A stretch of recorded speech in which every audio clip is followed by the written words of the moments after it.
Revenue is a participation trophy. I don't care if you make 4 million or 14 million. Like, how is this contributing to your personal wealth? Jessica Marx, welcome. I talk to business owners all the time that get stuck at 200,000, 500,000, 700,000, and they just don't understand what's required to scale. Is bigger better? And how do you know when you've built big enough? We have a responsibility to ask ourselves, is this what we signed up for? If this is not giving you an incredible lifestyle, you've built the business wrong. On this show, you'll meet people who have gone from 6 figures in a year to 6 figures in a month, in a day, in an hour, and even a minute. You'll hear their story, the strategies that worked, the insights that changed everything, and the lessons they learned along the way. This is the Six Fig Podcast. You manage a $150 million budget and a 500-person sales team in corporate. What is it that 7-figure founders miss that wouldn't slide in corporate? I think that there's a incredible benefit for founders who have come out of a corporate environment to then go on and build their companies. But we see right now that's just not the case. A lot of people are starting companies that have zero corporate experience. And so they don't understand that small businesses run just like large corporations. And there needs to be departments, there needs to be proper roles and job descriptions and incentive comp plans, and then an incredible leadership team that has that separation from doing to designing and giving the direction of where the company is going to go. So I think the biggest missed opportunity is that they don't understand their role as a CEO and how they're going to get the company to the ultimate end goal. Founder of Tailored Premier, host of Millions Were Made. You are a trusted advisor to really successful entrepreneurs, oftentimes helping them cross that chasm from 7 to 8 figures, which is a critical inflection point in most entrepreneurs' journey. I'm so excited to dive into all of the nitty gritty of how you do that, how you help founders cross that chasm, and most importantly, hearing the backstory of how you got to where you're at today. So thank you so much for being here. Thank you for having me. And I actually had Michael speak at our private client retreat 6 months ago. And that's how you and I connected, and really talking to our clients about building their personal brand as a CEO to be able to sit on boards and to have, once their companies sell or once they go on to do something else, really build that personal brand outside of who they are as the business owner. So it was great to have you, and I'm excited to bring value today.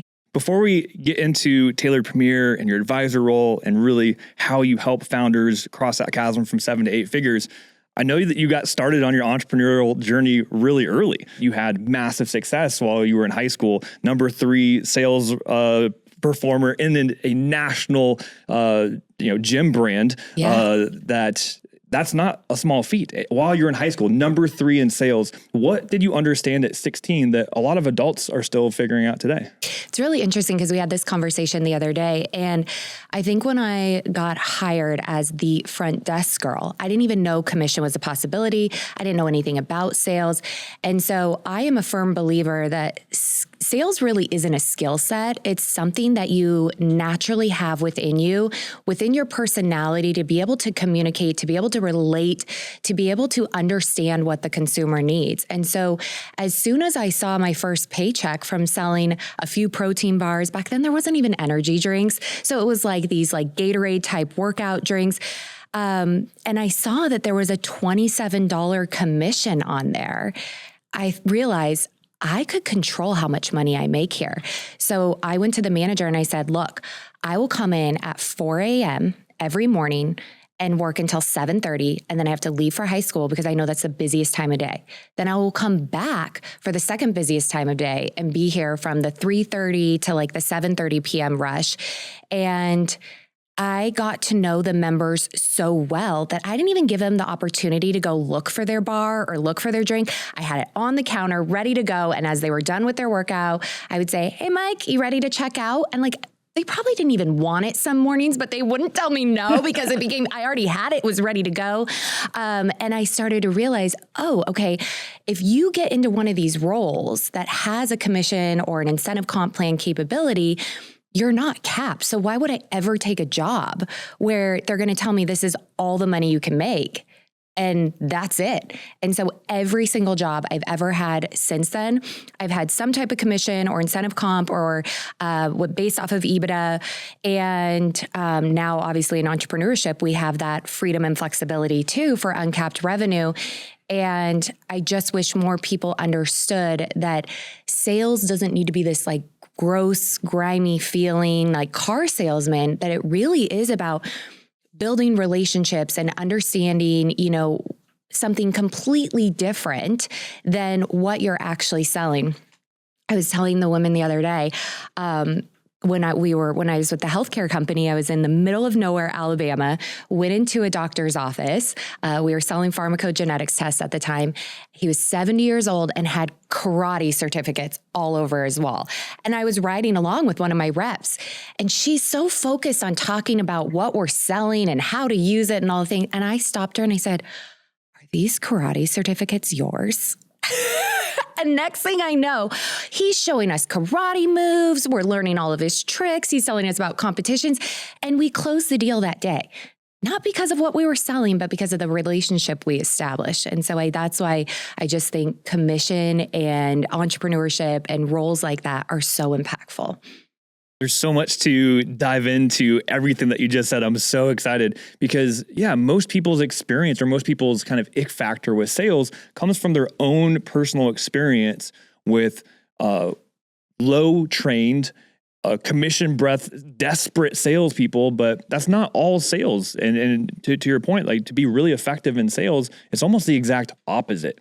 So let's talk a little bit about that, because especially in entrepreneurship or maybe someone that's in corporate, the money is in sales. The money is in the ability to relate, to communicate. And then just going back to your first experience in high school working at that gym, you were given like Equinox level customer service there, and the brand was 24-hour fitness, right? Like it was not a high-end gym. Right. It's not a high-end gym, but you recognize that oftentimes, and whether it was conscious or unconscious, that sales is oftentimes service.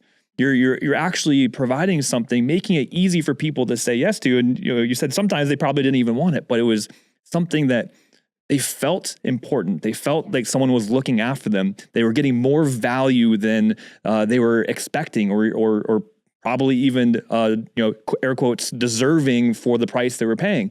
I mean, people are paying several $100s a month for their memberships at high-end gyms and not getting that level of service. And so I think there's a whole reframe of that is really, really powerful for people who want a little bit more out of life. They want to raise their income, really redefining their relationship with sales. So maybe if possible, let's talk a little bit about sales, how and that example that you gave of the karate certificates and building a relationship. Why is it so important in the sales position to build the relationship first? Yes, and I'm going to challenge that. It's not just important in a sales position. It's important for every single person on our team, especially as business owners, that they understand the importance of the customer service, even somebody that's a lead and not even a customer yet. And what is that standards of excellence that we're setting as a company that happens from the minute they fill out an application or the minute they walk into our store, all the way through the offboarding process, and how do we stay in touch with them when they're no longer a client or an active client of ours. And so I think that one of the largest missed opportunities, and we can all relate to this, in that we've had a bad experience or we've invested in something high ticket or maybe not even high ticket, and we've been underwhelmed or it's been undervalued. We haven't been given the result that we were promised or that was marketed, and it instantly leaves that feeling within us that we would never refer somebody to work with them. And so we make it the responsibility. I also own a large construction company in San Diego with my husband. And so that's also very customer facing. Our guys are out there every single day. We're not. And so we instill in all of our staff across all of my companies that you are the brand, you are the business, you're the relationship. And we want to give them the autonomy to be able to do that. So I don't necessarily always classify it as like you're in a sales role, but if you're doing your job really well, the sales are going to come through all different periods of a client or customer working with us. They're going to do change orders, or they're going to add on additionals, or our retention rates are going to be really high, not because of what you're selling, but because of what you're delivering. And so I think for any entrepreneur listening that feels like the sales are really heavy on them, which we normally do as business owners, we feel like we're the deal closers. We're the ones at networking events. Everything falls on us when it comes to that pipeline outside of the marketing team. I would challenge that. And if you feel like it's all on you, it's because you haven't given your team enough autonomy and you haven't given them enough support and education around how they impact the growth of the business and the relationship that's important with the clients or the leads and customers throughout the entire process. So going from when you had your first entrepreneurial experience at 16, you had a massive, massive success in your career in corporate. What was that shift? What was the evolution during that season of your life? Going from high school to progressing through iconic six-figure milestones. Like let's start to kind of ground the conversation in the six-figure concept of obviously you're introduced to commission only, entrepreneurship, sales. Was that your first taste of entrepreneurship, or where did that entrepreneurial bug come from? So right after I graduated college, I had a communications degree, but I had been introduced to somebody that worked for the Irvine Company, which is a large residential and commercial real estate privately held company out of California. And I had an opportunity to apply for a job leasing luxury apartments in La Jolla. And this was in 2006 to 2008. So the recession was just beginning and a lot of people were short selling and foreclosing on their homes. And so they couldn't go and buy another home, but they were leasing these luxury apartments. And I freaking hustled. When I tell you I hustled. Like I saw this wave coming in where there wasn't a lot of luxury communities like ours. And at the time, this was like white pages. Like there was no CRM systems. Like we had paper cards that we kept in a box and like had to follow up and call people every day. But through that, I worked every Saturday and Sunday. I had no life, but I bought my first home at 24. So I tapped into the recession. Played in my favor, got a brand new build because somebody defaulted before the home was even done being built. And I had a mortgage to pay and I didn't want roommates. So it was all on me. And then quickly moved up to their regional manager of San Diego and their luxury apartment communities that were in San Diego. Ultimately, that led into me getting involved in this healthcare startup in 2009. And same type of thing. I knew it was more of a startup. So I was coming out of a company that was very structured, had thousands of employees, was very organized by the book, into the wild west of this startup. And we were first to market. So insurance companies weren't adopting it. Medicaid and Medicare didn't want to adopt it. So it was just this wild west, and we were growing so quickly. So by 2015, I was an executive at that company. We had around 4,000 employees at that time. I was overseeing our entire national sales team of 500, all through the US and Puerto Rico. I was traveling all over. We went through a multi-billion-dollar acquisition, thought we were all sailing off into the sunset, which all the other executives did. And at the final hour, they cut me a deal to stay on for 2 more years because they didn't want to have chaos and like a mass exodus with our sales force.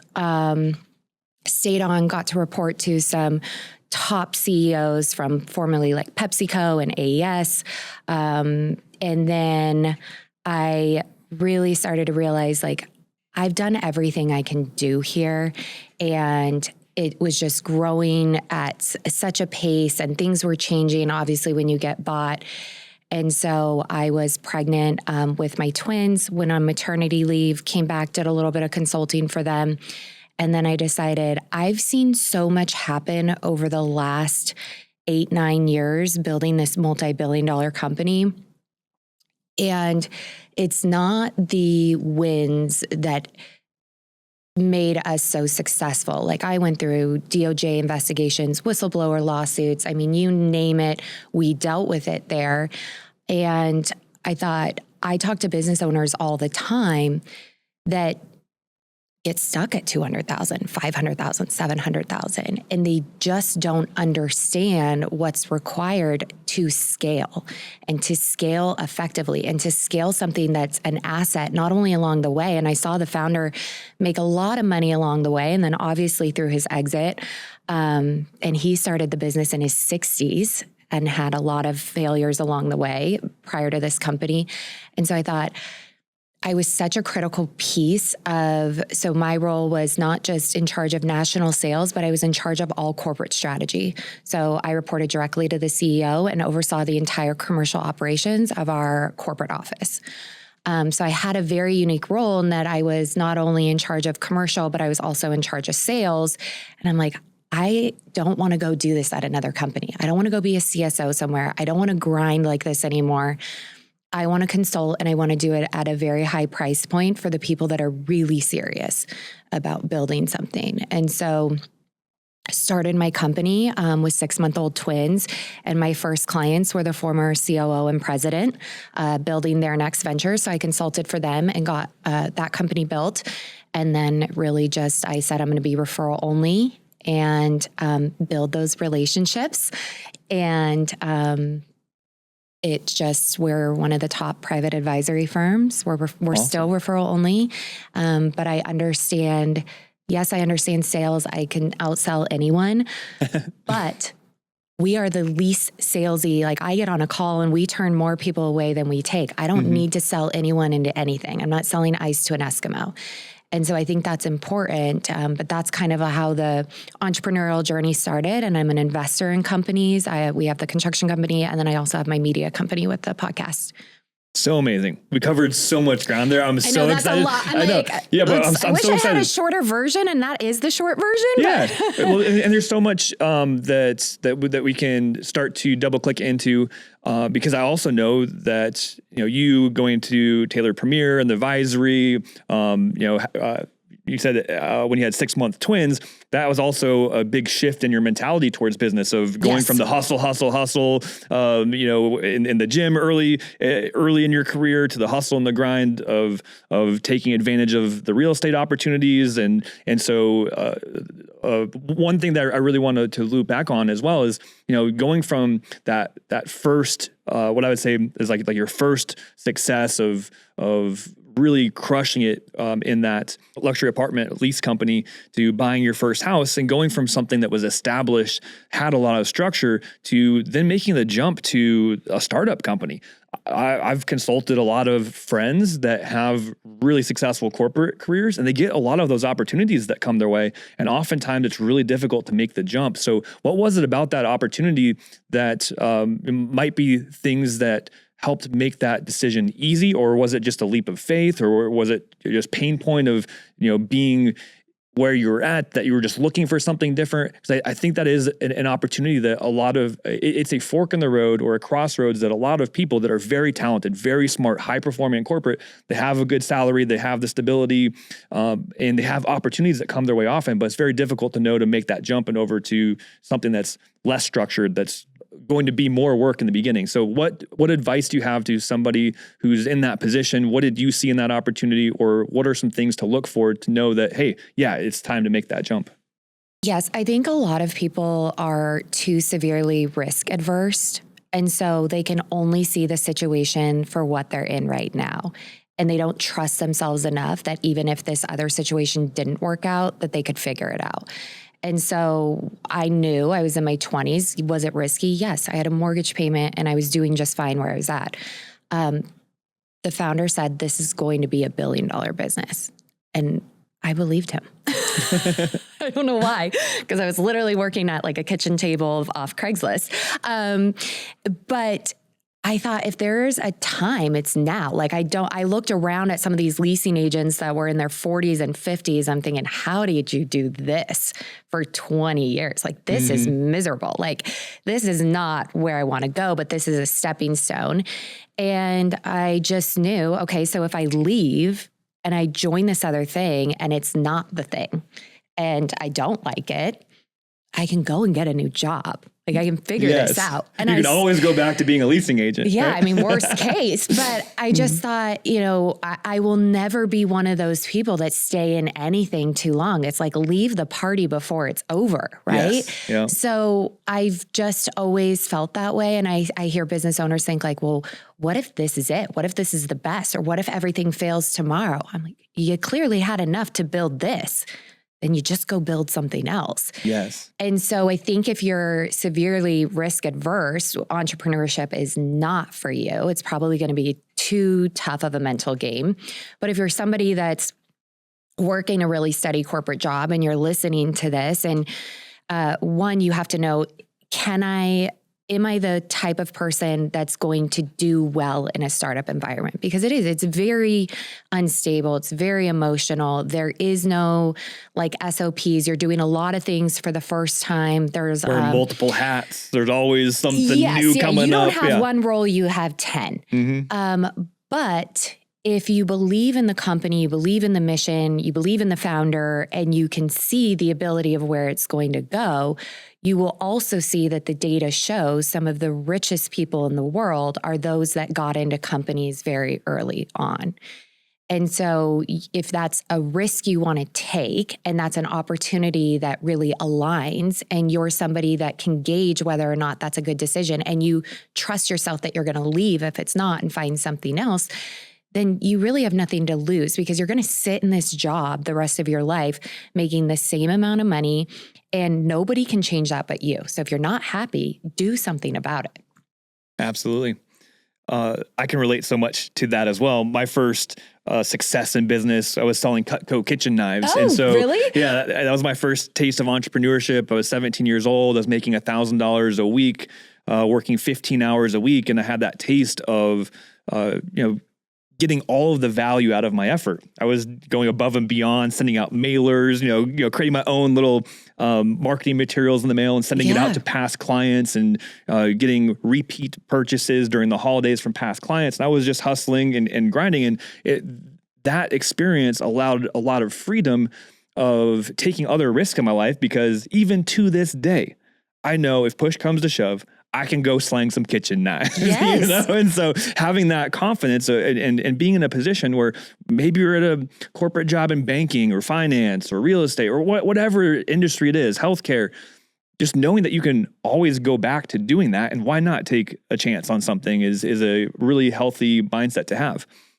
So I commend you for having that mindset. And one of the mistakes I made early on in my career was I aligned too much of my identity with being an entrepreneur. And I struggled way unnecessarily trying to hustle and grit and grind versus taking the path that you took. And there's so much wisdom and insight into being that second, third, fourth, fifth, sixth, seventh, 10th hire at something that is up and coming versus having the mentality that you have to be the founder and you have to go create something so innovative and new and unique, or be the person driving the ship. There's so much education, learning, insights, and perspectives that you can learn from being that second, third, fourth, fifth in line at a young startup in your 20s and early 30s. And so, that path is really, really exciting. One of the things that to kind of fast forward to making, the massive success in the healthcare company, presumably, very, high 6-figure income, having equity, having that exit, having a large sum of money hit your bank account. What was that moment like? I mean, you literally had a windfall of cash hit your bank account. What were the emotions around that? Obviously, there's a lot of work that led to that being a reality, but oftentimes that's the moment that we're working for as entrepreneurs, or hustling and grinding, growing a company, playing that critical role. So take us to that moment. What was that like? What was incredible and euphoric about it, and what was empty about it? Just another day. Here's the thing, in business and in life, like I have a very thick, what I call baseline. The highs are not highs, the lows are not lows. Like I'm one of the calmest people you've ever met. And that's why, we do so well with our advisory firm, and people call me when shit's hitting the fan in their companies, and people call me when they've closed big deals. And, I just think that for me, it's always like on to the next, or like, what are we going to do strategically? And I check those boxes and make sure everything's taken care of. And then how can I outdo this? Right? Like, so I think that I've yet to meet somebody that's exited a company that was like, it was euphoric. I was celebrating. It's just, that's not the case. And so we talk about this a lot as like, when is enough enough? When are you going to feel successful? And for me, it's not, I love making money. I love having money. Like I don't want to ever not have money, but for me, how I gauge success now is the amount of freedom I have with my time. And I literally get up every single day and I decide what I'm doing. Like I have full control over my schedule. I have full control over my life. I decide where I'm going, what I'm doing, what time I'm eating lunch. And to me, that supersedes any amount of money. So I say no to a lot of opportunities right now.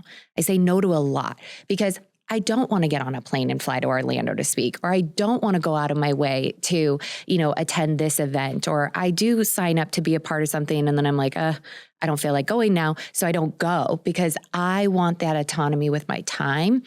And so I think that that's where we need a lot more business owners, entrepreneurs, founders, and CEOs, and even our team to get to a place, because it doesn't matter how much money you have. You may never feel like it's enough, number one.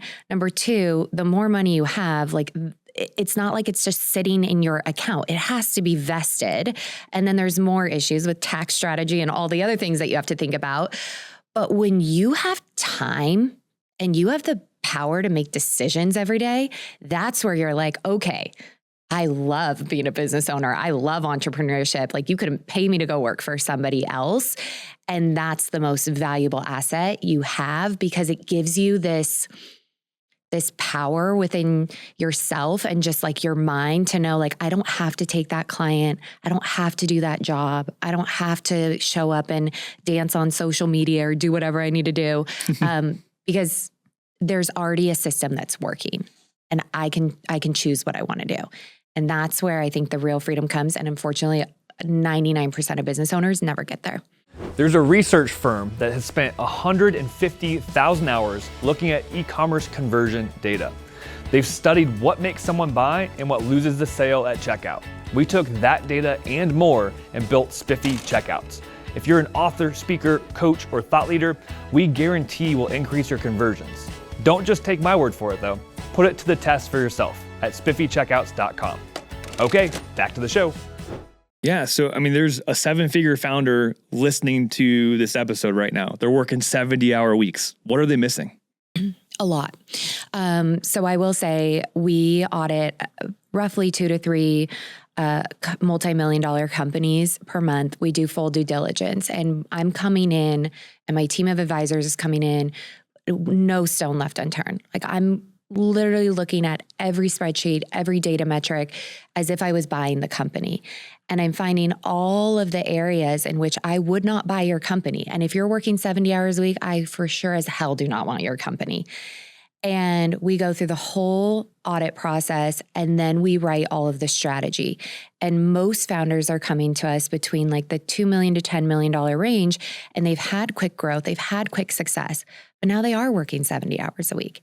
And they are frustrated with their teams, or they don't know where all the money's going and they don't know where to invest next, or they're hitting the ceiling. And so we come in and like we redefine their role. We recreate the infrastructure and the organization of what a company of this size needs right now from a team, and what is that skill set, and then what do they need next year and the year after. And we're actually mapping out those org charts, because in order for you to get out of the business, there needs to be systems, processes, and people. And oftentimes they're lacking all three of those. and they have zero clarity of what is the next step or where is this company going. People will tell me, I want to have a $20 million exit. I'm like, good luck. Good luck. I mean, the way this company's built right now, in order for you to get your EBITDA to even have a multiple of that, it could never. Like, no, people will tell you all the time your business is worth this, or they'll get a valuation.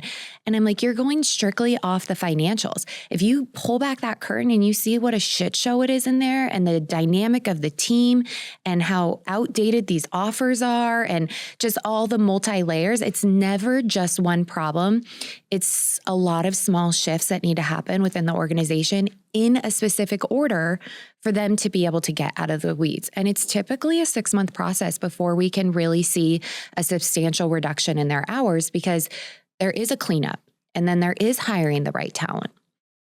Man, yes. I mean, I call that the chasm of success. Because most people celebrate having a 7-figure business, and that is something to be celebrated. And that is, in my opinion, the most difficult chasm to cross is that $1 to $3 to $10 million range. Like when you have a business, $1 to $3 million, I always say you can hustle, grit, and grind your way to 7, but you can't to 8. No. And so I know it looks a little bit different to, for each individual company. Some companies are really strong in sales. Some are really strong in fulfillment. And so each company is different. And this is why the audit that you and your team do for prospective clients at Tailored Premier is so critically valuable and important. But what are some buckets that are really essential in that time period that help people go from those low 7 figures to 8 figures, so that people can start to plan for that and maybe pre-solve a couple of those check boxes to make it a little less painful? Because if you are building your business with what I call 6-figure skills and tactics, and you all of a sudden,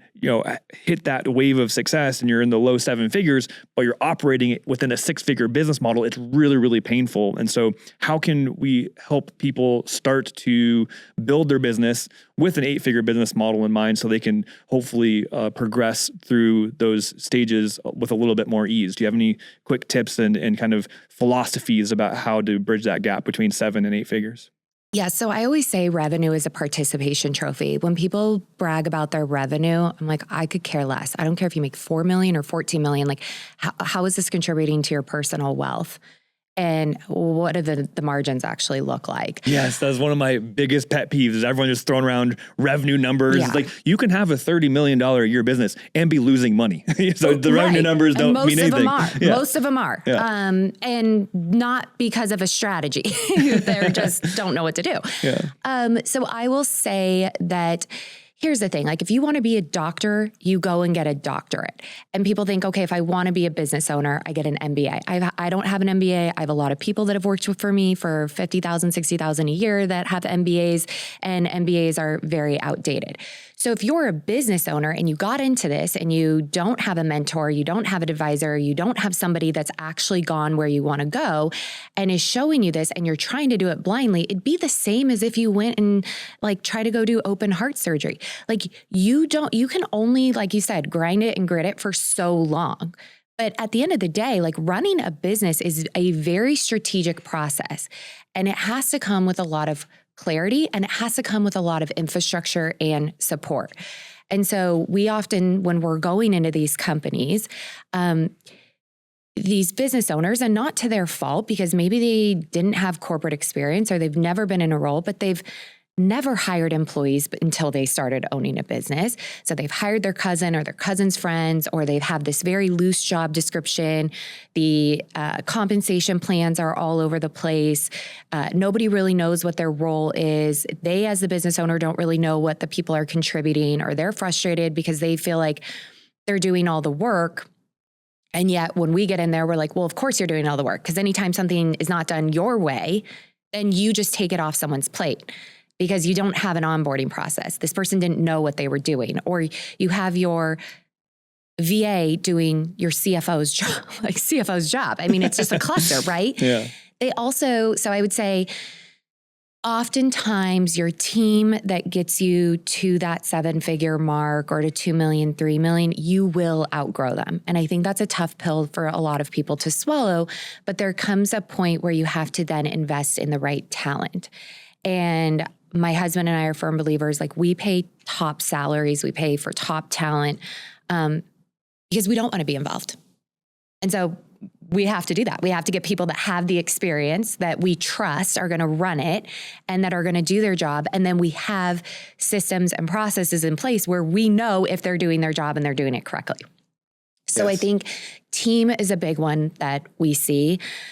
Yeah, and on that topic, I feel like that is the hardest gear to shift of going from 7 to 8 figures. Because oftentimes to go from 7 to 8, you need A-player talent, but you also don't have enough revenue to quite afford it. So what are kind of the sequencing of things where that's probably what the business needs? How do you think about solving that problem when you have a 7-figure company? The next thing of going to 7 to 8 is A-player talent, but you don't quite have the revenue numbers to comfortably afford A-player talent.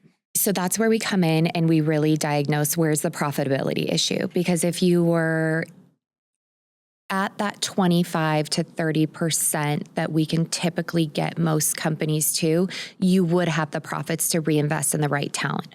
The other factor to that is people say, I don't have the money to pay $150,000 salary. I'm like, well, you're not paying them on day one, $150,000.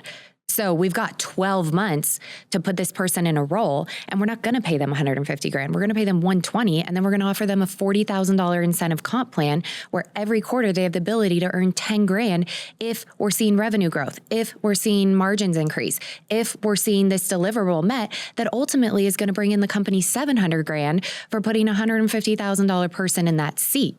So by this time next year, you'll have $700,000 more in sales, and we've only paid this person $160,000 if they've hit all of their KPIs, metrics, and incentive bonuses.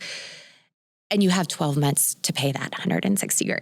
So it's really a lot of the reframing and then showing them, well, here's what it's costing you not having that person in the seat. Here's all the opportunities you are missing out on.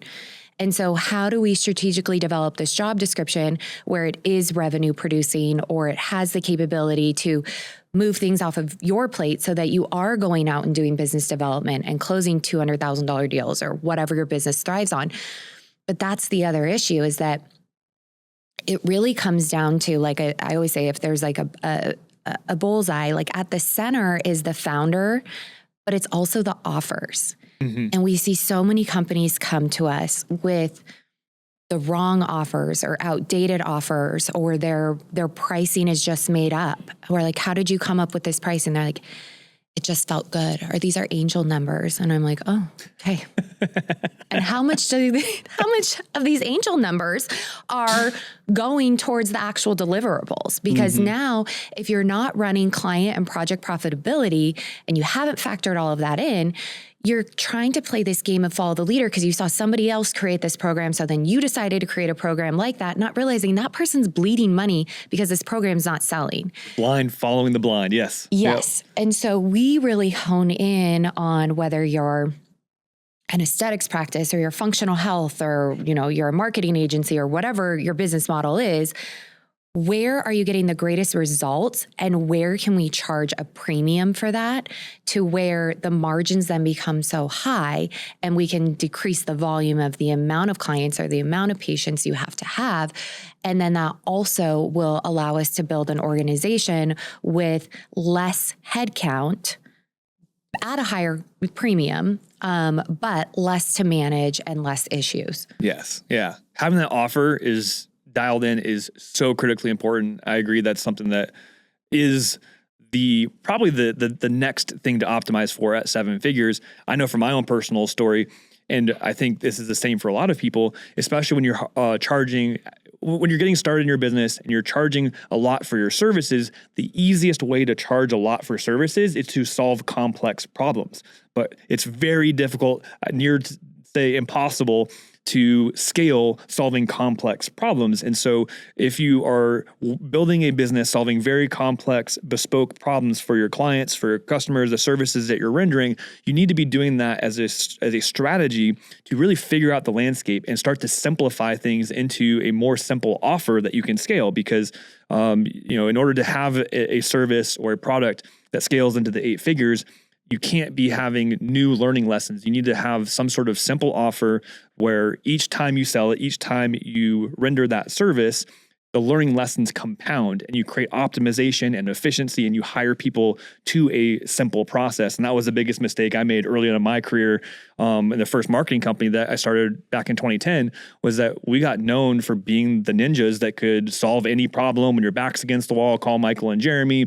And we got known for solving very complex problems. So every single client was coming to us with something different and we charged a lot of money for it, but we didn't have the ability to scale it. And so I love that. So we got people, we have offer. Is there any other tips to helping people cross that chasm from 7 to 8 figures? Yes. So, and I will say out of all of the companies we've ever audited, which is a lot, and it's everything from like small companies that nobody knows of to huge names in industries. And we've seen it all. And there's a lot of clients we will not take.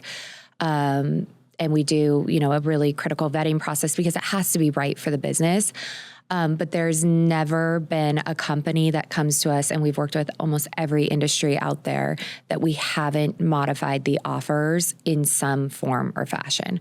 We don't work with a lot of product-based businesses. We'll work with like service-based that has some element of product, but we're not in the CPG space. So we're working with mostly service, and we are modifying their offers to some degree, whether it's pricing, deliverables, and it all comes back to the profitability.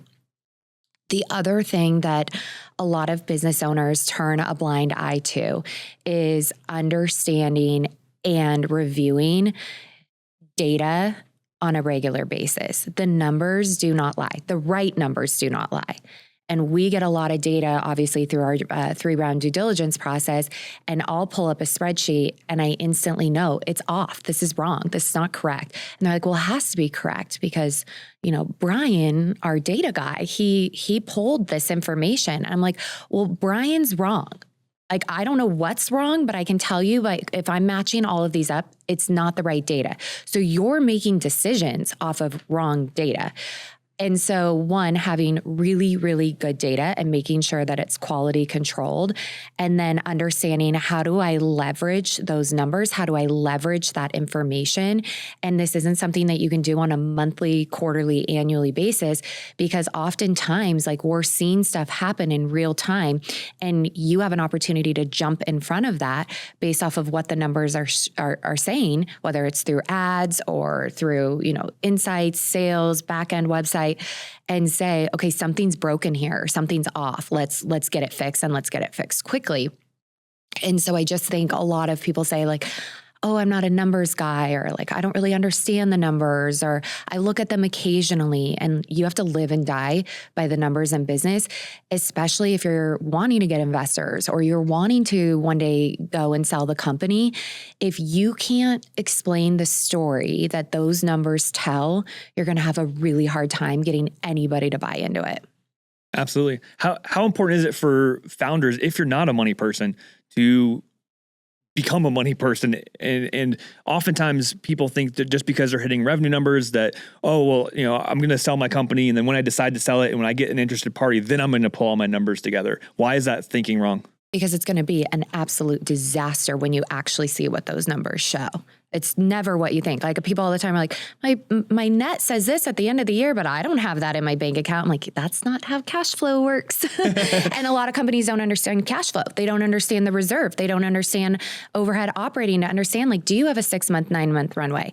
And even as part of our audit process, we're asking people, do you have a power of attorney over your company? Almost every single person has said no.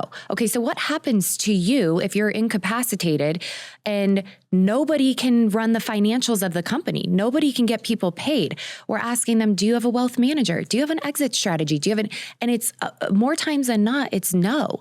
And like, these are the things as a business owner, you may never sell your company because you may have a company that's worth 20 million, but you have to find that buyer that wants to buy that business. And that's just not always the case. And we hear a lot of acquisition stories, and especially in the female founded sector, it kills me because it's been this like glorified boss babe move to sell your company. And I'm like, these women are walking away with their debt being bought off, or 100 grand, 200 grand. Like, that is not life-changing money. And so if they had started and pre-planned along the way and extracted personal wealth and then invested in the right wealth managers and invested in the right investments along the way, then not all your eggs are in this one basket if it doesn't sell. Yeah, and especially if you don't have all your numbers in order and you have an interested party, it's going to take you way too long to pull all of that data together, and you'll probably lose the deal. So yes, and they're going to want to see if you're at all interested or think you have the ability to sell your company. You have to have a CFO, even if it's fractionally. You cannot have a bookkeeper. You cannot have an accountant. Like, you need to have somebody that is in there, that is running forecasts, that is running models, that is explaining everything that you may need to know. And they're going to want to see that there was a consistent CFO in that seat for at least the last 3 to 4 years, because those numbers are not going to be correct if you don't.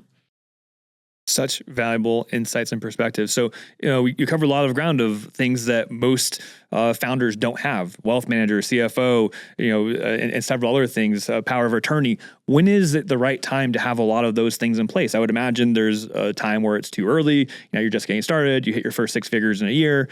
Probably too early, can't afford all of those services. When is the right time to be thinking about getting all of those things in place? Listen, wealth managers, for most of them, unless you go the flat fee model, are basically charging off investments. So you can get a wealth manager at any time. A lot of these banks just have them in-house, and that's a great place to start. If you're making money, make that money work for you. So if there's any money left over at the end of the month that you're drawing from the company, and you can somehow, put it in a money market for all I care. Like, just get some interest off that money. Like, do not let it sit. But I do think that every business owner, even if you're just starting out, if you're like starting a company today, get a bookkeeper or accountant, because you're not qualified to do it. And it's not the best use of your time. And then as you start getting into the multiple 6 figures, fractional CFO could be with you all the way until like 4 million, 5 million. And then you probably want to bring somebody in-house. Tax strategist, the right tax strategist. Once you start, the company's making money and you are also making money from the company. We as business owners have a lot of different angles and different strategic plays that we can be very mindful of, and that are 100% legal. And so making sure that you're not just working with like an enrolled agent or a CPA, but somebody that really understands the business financial side of it. That is so critical. Like, if someone's watching this episode, what you just said right there is worth the time of watching this podcast 10 million times over. There's a difference between a tax strategist and a CPA. This is something that took me a long time to figure out, me hustling and grinding and just figuring out things on my own. It's like, I thought my CPA was the money guy and they would know everything about money and taxes and strategy. And so oftentimes I would be in conversations with my CPA and I would be bringing ideas to the table, like the R&D tax credit, because we have a software company and they knew nothing about it. And so it's so critically important to know the distinction between a tax strategist and a CPA, and just make sure that you're getting the right guidance, because that one distinction could be the difference of literally paying 6 figures, 7 figures in taxes over a year or 10 years, depending on where people are at listening in. So that small nuance is so critically important. Difference between a tax strategist and a CPA. Yes. And we always tell our clients, like, if your business is like this square, right? And you start making money, it should like funnel into this golden triangle. And at the bottom of the triangle is your in-house financial. So if that's your CFO, it's your CFO and your tax strategist, right? Because those two, your CFO is doing all of the business. Then your tax strategist is looking at the business and your personal. And then at the very top is your wealth manager. And that's like where you want the most money to flow to. But if you're not leveraging a CFO correctly and you're not leveraging tax strategy through your company, then it's just going to kind of trickle into your personal finances. And so you want to have all that, because running a business is a huge risk. Like, we're the ones taking risk every day. We're the ones making investments. We have payrolls to cover. And so you don't want to be doing this for free. And it blows my mind how many people will keep going and keep going and keep doing the same thing every single day and like never get past paying themselves that $40,000, $50,000 a year. It's like, at that point, go get a job. Yes. Like, if this is not giving you an incredible lifestyle, you've built the business wrong. And, you know, we were talking a little bit about how oftentimes people exit and it's not a big windfall of cash. It's not life-changing money. You know, you see in their Instagram profiles, 5 exit, founder with 5 exits. Well, that doesn't mean they made any money, on those exits. And so there's a lot of these like vanity metrics that get thrown around. I'm just so grateful of just being in the game for so long and just learning from other people's mistakes and, seeing how those numbers break down, that, after investors get paid out, after it's split 3 ways between 3 co-founders, after taxes, like, okay, great. Like, you still have a chunk of change or maybe, or, even what's postered around maybe the local, business journal is, so-and-so exited for $3 million. Well, it was $3 million of stock, illiquid stock in the acquiring company that most likely will never go public. And so, even these headlines that seem glamorous are actually not what they seem. And so taking chips off the table, I see this time and time again, especially as entrepreneurs, we take risks. And so how do you help your founders balance that, that excess capital of taking some chips off the table versus funding it back into growth? Because most of, at least the circles I run in, I've seen a lot of people just take excess profits and scale them back into trying to grow more and grow faster versus funding a 401k versus taking some chips off the table along the way. And so how do you help founders balance that? And like, how do you distinguish when it's time to take the profits from the business and put it into scale and growth versus de-risking as an entrepreneur? Yes. So the main thing is really understanding project or client profitability, because then you know how you can play with those numbers. And then you can reverse engineer and back into like, okay, what is the volume we need to have? What's that go get number? And then what are we going to do with that profit? We always set it up, and all of my founders are on a CEO's incentive comp plan. Like, they're making the money that they would make if they were somewhere else operating as a CEO. And then we are working with tax strategists to find out, okay, how can we max out SEPs, 401ks? Like, how can we leverage that as well? And then still have that 25 to 30% profit margin. So that's already going on the P&L under wages and under 401k distributions and a lot of that other things. Then we're looking at that profitability and what do we reinvest? And is right now the time to reinvest? And obviously I own a large construction company, so we have to buy equipment. We have to buy fleet vehicles. And so we do it at a cadence where we're going to leverage the tax strategy. We don't go out and buy all 15 vehicles in 1 year. That would be a stupid decision. And we don't lease them either. We actually buy them because we've done the numbers. We run the math. We know what's going to benefit us the most. And so we are strategically sitting down, and we know, because we have the right numbers and we know how to forecast of like, okay, here's what's coming in before year end. Okay, we're going to have to make some investments. Like, there's no going around it.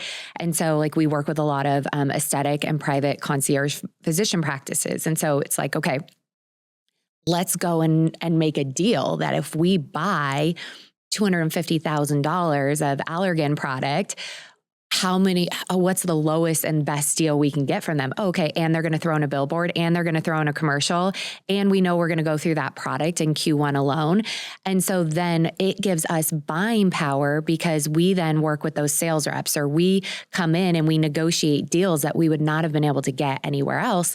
But then it allows that reinvestment into the company with tax strategy, with reducing taxable income. and it allows the company to grow.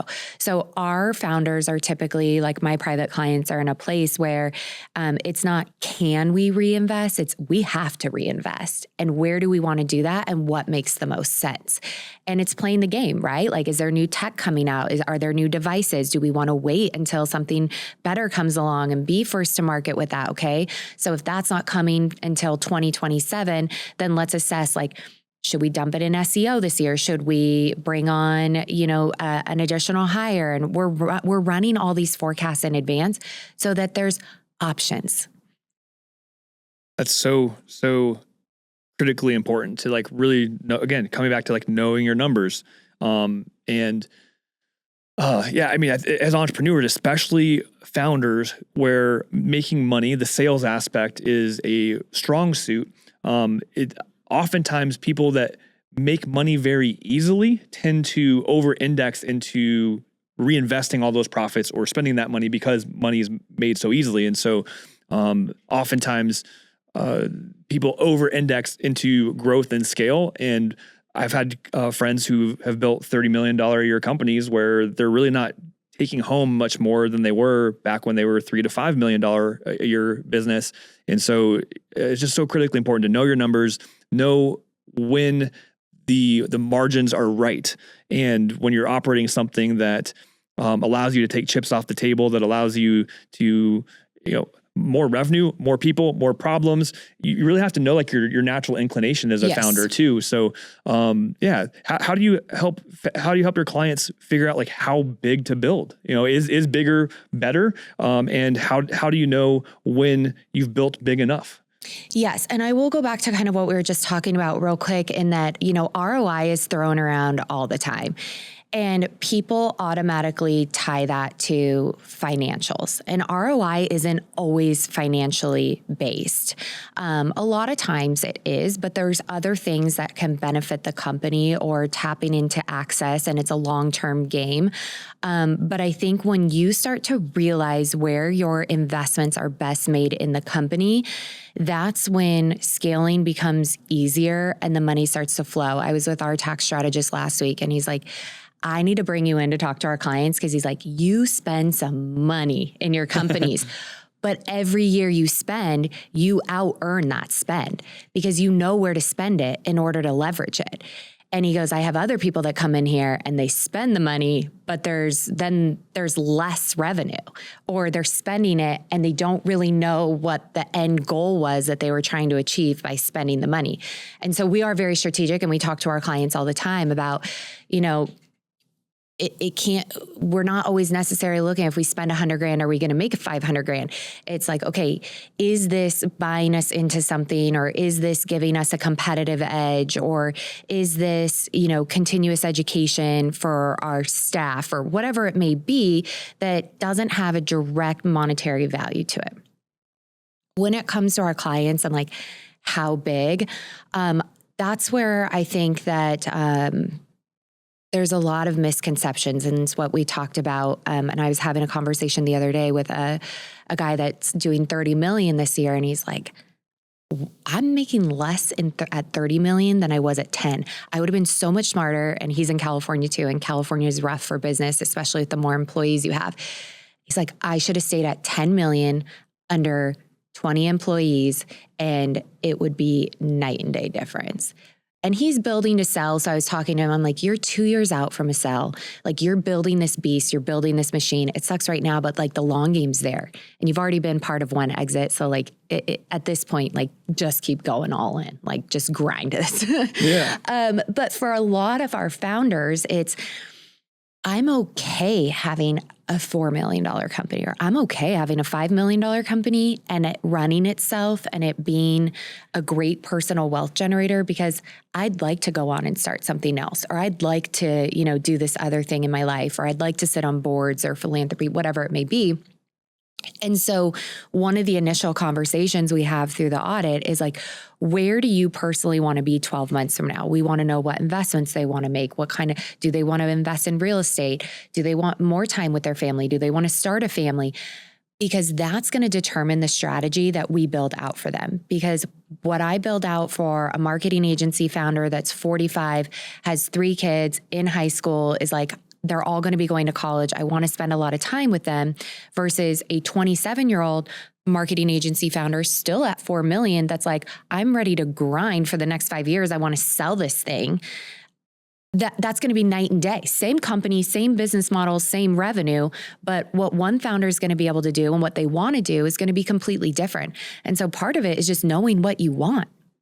One of the things I have so much respect for you for is that you had so much success in your career. You were mentored. You had so many miles under your feet before you ever started coaching. What do you see as like the problem in the coaching, the advisory space right now? And where do you see things heading as far as, how technology is going to impact that in the future? I think it's one of the biggest scams of an industry that there is out there right now. And I think that people should stop investing in coaching, in group programs, in all this like framework, because what's happening is kind of like I said, if these individuals don't know your numbers, like you and I could shoot the shit and talk business and I could give you a little bit of advice, but I would be like, I need to see your numbers. Like, I need to see all of the data. I need to see the information. I would have a million questions for you about your business model, your team, where did they come from before? What was their background? All the dynamics of everything, to really give you advice that's going to take you to the next level, that's going to have a massive impact on your business, right? Mm-hmm. No one can do that without knowing all of that information. But you have all these gurus out there online, and I ruffle a lot of feathers, and I'm sure there's going to be people listening that are like, oh God. But there's going to be others listening that are like, yes, I've been ripped off. I've been promised so much. I was told that I was going to have 10K months or 100K months if I went through this program, and it never happened. And it's not necessarily due to their lack of trying.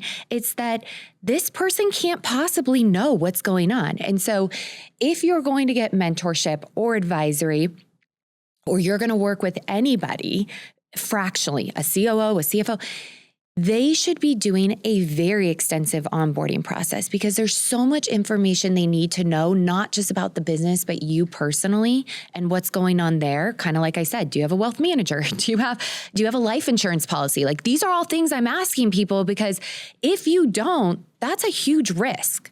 And so we want to make sure that our clients are set up personally just as much as they are in business. The reason I don't stress about AI. I love AI. I think it's great. I invest in AI. I'm all for it. The reason I don't personally worry about it is we've beta tested it several times with our audits, and we've thrown in, due diligence from like a make-believe company that we've created, and like, let's see what it gives us.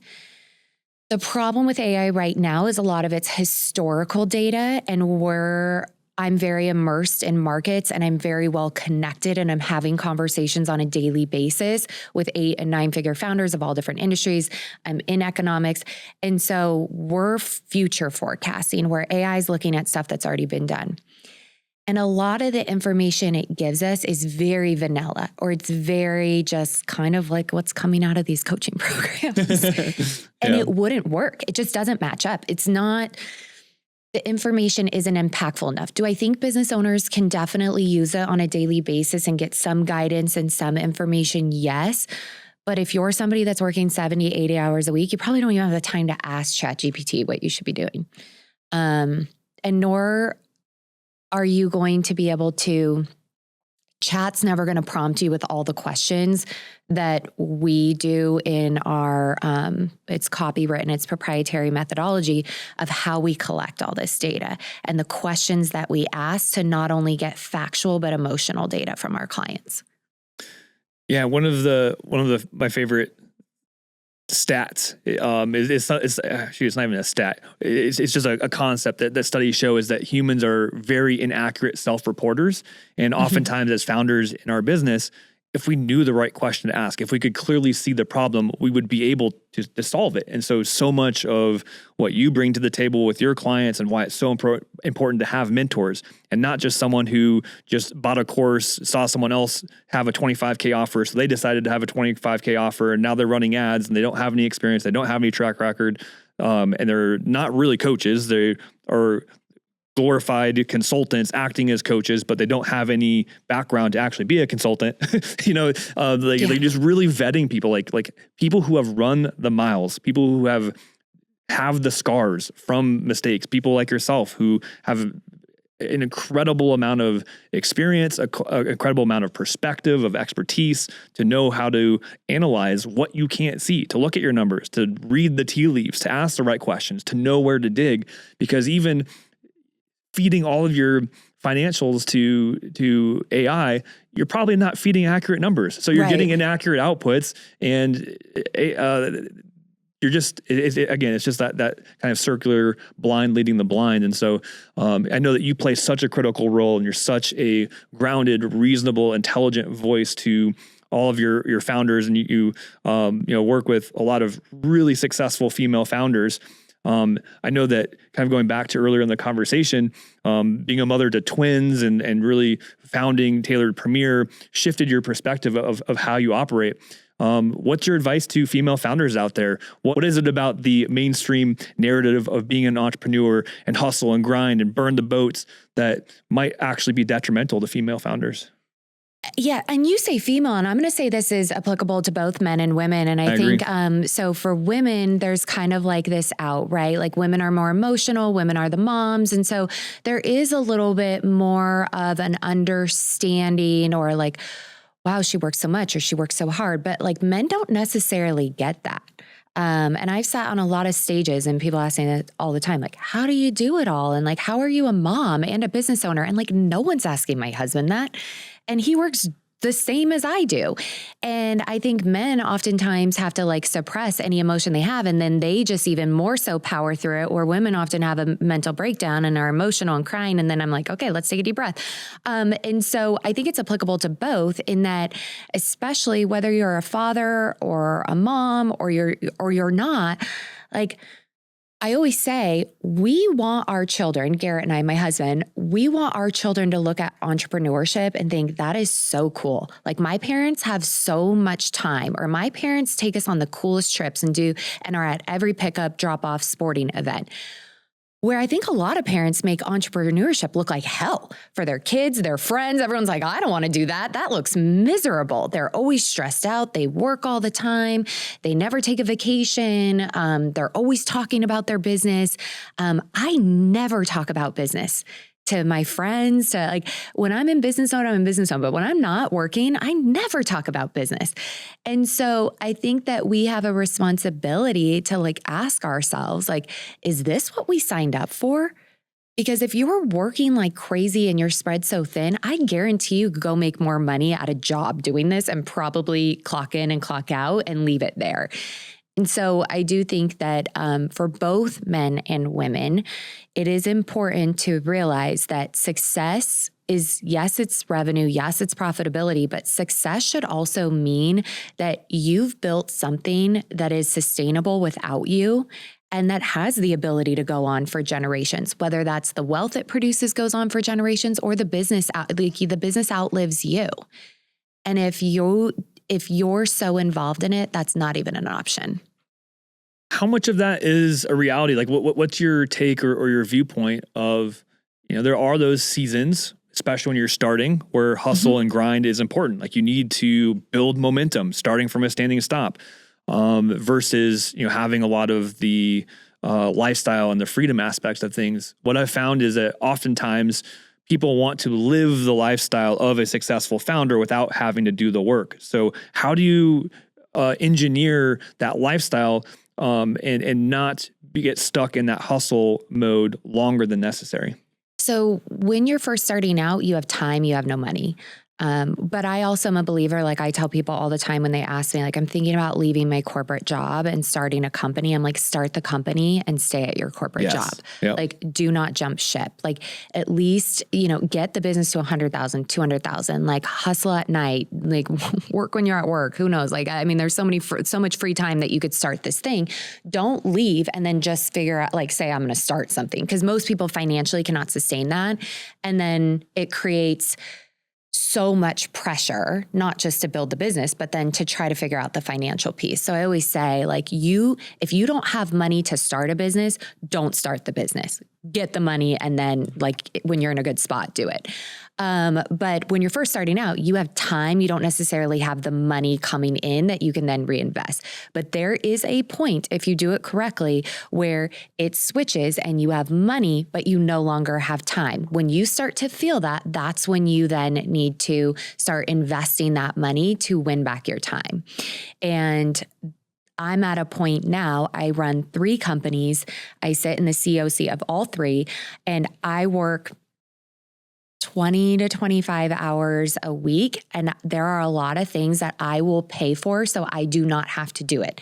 And I will hire talent and I will outsource because I want the time, and the company's producing the money to where I'm able to do that. And so I think as soon as you start to feel that you have the money and the time, and you don't have the time, you have to make that decision. Because no matter how hard you grind, once you get into the 7 figures, that grinding oftentimes is like on a hamster wheel, and they're not getting anywhere. And they're like, but I work 70 hours a week. And I'm like, and your revenue's been the same for 3 years. So how is that working out? Mm-hmm. It's not. Yep. And how do we restructure it? And I almost feel like when clients come to us, we end up showing them what their business model actually is, because they've had fast growth, or they've had, they love and they are very passionate about whatever the business does. They are not passionate about business. And we are. Like, I love business and I love making money, and I want everybody to make money. And I'm like, I will show you how.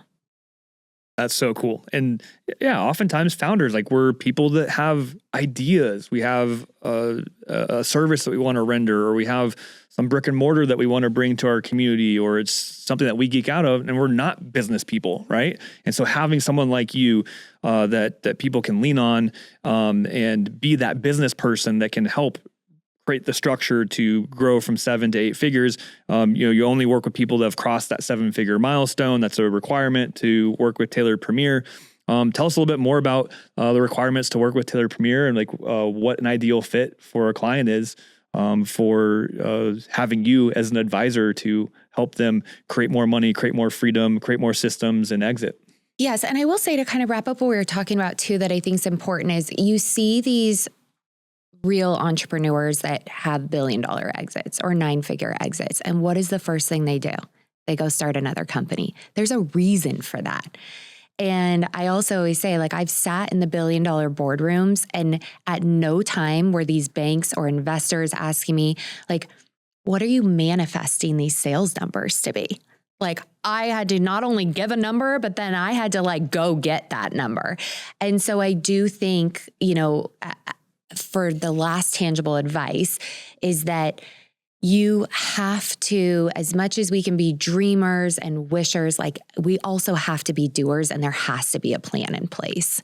And there has to be these KPIs, there has to be metrics, there has to be goals. And even if you set it high and fall a little bit shorter than that goal, that's where you're going to apply that pressure on the company that then allows you to have that influx of return that you're able to invest. So I do think that for those listening, like, I just really want to drive that home, is that after this episode, and we're not that far into the year, you really got to get comfortable and understanding, like, how do I go get that number?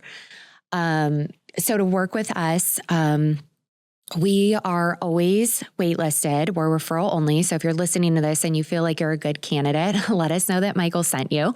And we will get on a call with you. We do an application so we can see somewhat into your business before we get on a call.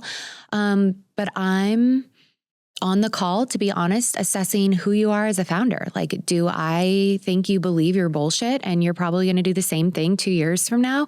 Or do I think you're actually serious and you want to make a change and you're ready? And even if it's outside your comfort zone, or even if it's a little bit risky, that you can not only invest in this audit, but that you're willing to invest in the changes, because there's going to be a cost associated with whatever changes you need to make. Hiring team, maybe we, have marketing shifts that we need you to make, update your website. I mean, there's a lot of different things that we pull out in the audit process that we need you to go and invest in post-audit. And not only are you willing to make those investments, but like, are you coachable? Are you teachable? Are you open to feedback? Are you not just willing to write the check, but are you willing to make, tough calls and listen to the advice and guidance as well? Yes. That's a big piece. I know that oftentimes some people can write the check and they have their ambitions kind of tied up with the revenue goals, but oftentimes, like we were talking about earlier, they have their hands in too many pieces of the pie. Are they willing to let go of some of those pieces? Are they okay delegating, or do they have too much of their self-worth tied up into actually being the person that's doing all of the work? Those are things that are difficult to untangle. And, sometimes, no matter how sound the advice or the guidance that's coming in, you can't battle against someone who's in their own way. Well, and I'll tell you, like, my team and I have become almost like private investigators. When somebody applies to work with us, we're checking Reddit, we're checking comments. Like, we want to know if people had a good experience with you, have they had a bad experience with you? Like, we don't want to work with somebody that has bad reviews, or like, that's a whole nother uphill battle.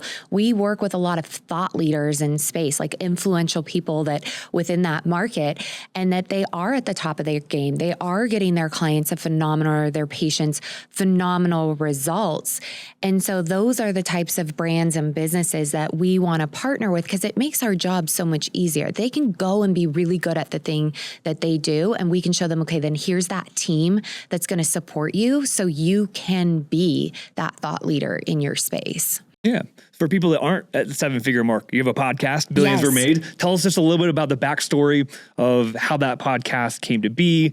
And that's how people that aren't quite at the qualification of being ready to work with you in Tailored Premier, they can glean insights and perspectives from you and the people that you interview. Tell us more about how Millions Were Made. Yes. So for the longest time, everyone said, you need a podcast, you need a podcast. I had little twins, like, we're not doing a podcast. And so once my twins got to an age where it felt like, okay, now I can bring another thing onto the plate, we created Millions Are Made. I'm not huge on social media. I don't do all the TikTok, Instagram thing. And so I thought, okay, what's a platform where I could really provide value of like what's happening right now in markets and what's happening and what can you implement. We had an episode released today all about leveraging AI and how do you have that conversation with your teams. And so it's actionable, tangible advice where I'm sharing the same strategies, the same advisory. I'm talking about case studies, real case studies that we've gone through with clients, so that you can apply that to your business model.